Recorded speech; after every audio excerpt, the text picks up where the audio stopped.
Je m'appelle Grace Ndonge Kama, j'ai 63 ans. Je suis auteure, productrice, réalisatrice du film documentaire Nkoni Lombe Moutmoa.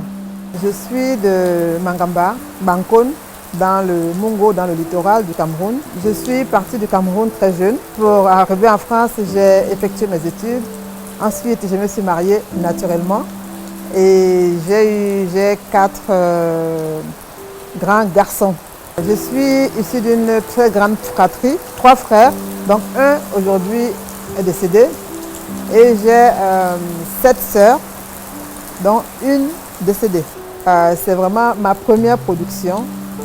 Et un livre aussi en préparation, toujours en relation avec ce film-là. Ce métier, c'est quelque chose de nouveau pour moi parce que j'y rentre par des circuits peut-être anormaux pour certains. Je veux dire, je travaille sur ce projet depuis environ 7-8 ans. C'est une histoire heureuse et malheureuse, triste et joyeuse. En fait, c'est la vie. Alors, l'idée du film part de ce que moi, je vis en France depuis très longtemps. La chance que j'ai, c'est que je reviens très souvent au Cameroun. Et chaque fois que je rentre, j'ai des enfants qui sont nés en France, qui connaissent très peu le Cameroun et à qui j'explique toujours tout ce que je découvre, tout ce que je vois pendant mes voyages. Alors, lors de l'un de mes voyages, j'arrive au Cameroun et un frère journaliste, Massouma Mambia, m'approche et il me dit « Mais tiens, petite sœur, est-ce que tu es au courant de ce qu'il y a une grande rencontre qui a lieu à Koto-Barombi ?» Je lui dis « Mais Koto-Barombi, c'est quoi ?» Et donc je lui dis « Mais je ne connais pas trop, tu me parles de Barombi, mais le mot, ce nom-là me disait quelque chose parce que je crois que j'ai cru entendre prononcer ce nom par mon père plusieurs fois, mais après moi je suis partie en France et je ne suis pas revenue dessus. C'est quand même bizarre ça. Moi, je suis née au Cameroun, j'ai grandi au Cameroun, mais je suis incapable d'expliquer à mes enfants d'où je viens véritablement. Et donc, je me dis, mais il faut faire quelque chose.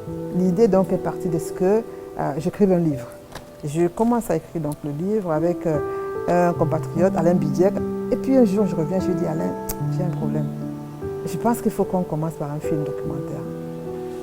Les difficultés ont commencé véritablement lorsque la crise, pour dire les choses comme elles sont, démarre au niveau du sud-ouest de notre pays.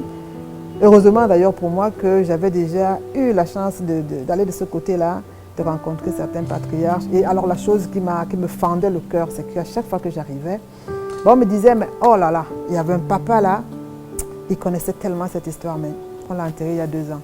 Ah, il y avait une maman là, elle était calée, on l'a enterré il y a 6 mois. Alors je me suis dit, mais franchement, je crois qu'il faut accélérer les choses parce qu'ils vont tous partir avec tout ce qu'ils ont dans la tête. Et comment ferons-nous pour transmettre notre histoire aux générations futures? Aujourd'hui, je suis très très heureuse de voir que malgré les contractions très très violentes, nous avons réussi quand même à faire sortir ce bébé.